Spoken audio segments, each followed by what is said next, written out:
you know, to just be heartbreaking. Can you tell There's, of us a little course, bit about that case? To be honest with you, yeah, I'm kind of fuzzy on the details of Breonna Taylor. sure. So Breonna Taylor, this incident happened in Louisville, Kentucky.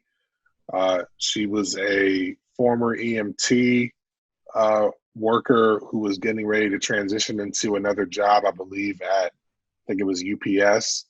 And her and her boyfriend were asleep in their apartment.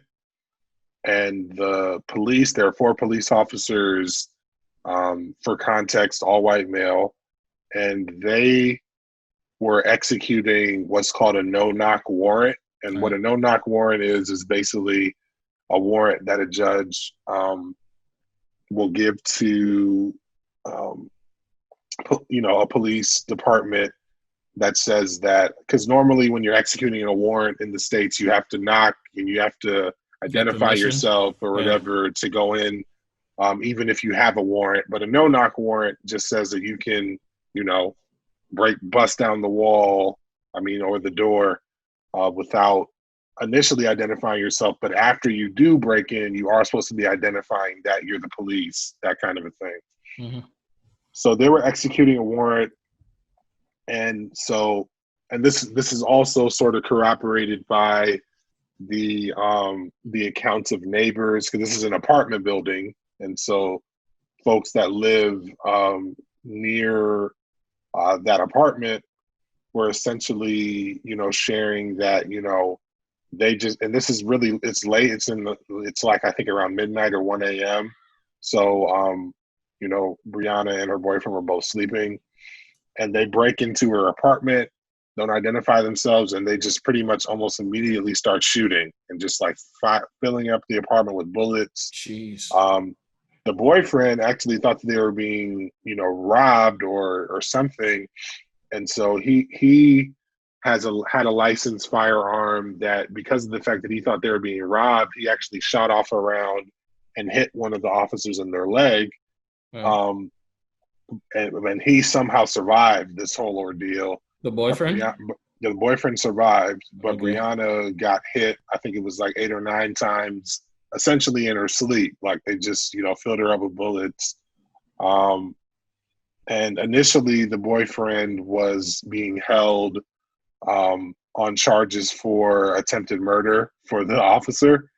But ultimately, and this will let you know that they understood how in the wrong they were. They actually ended up dropping all charges against him and releasing him. But the really even deeper tragedy in this whole story is the fact that the officers were at the wrong location.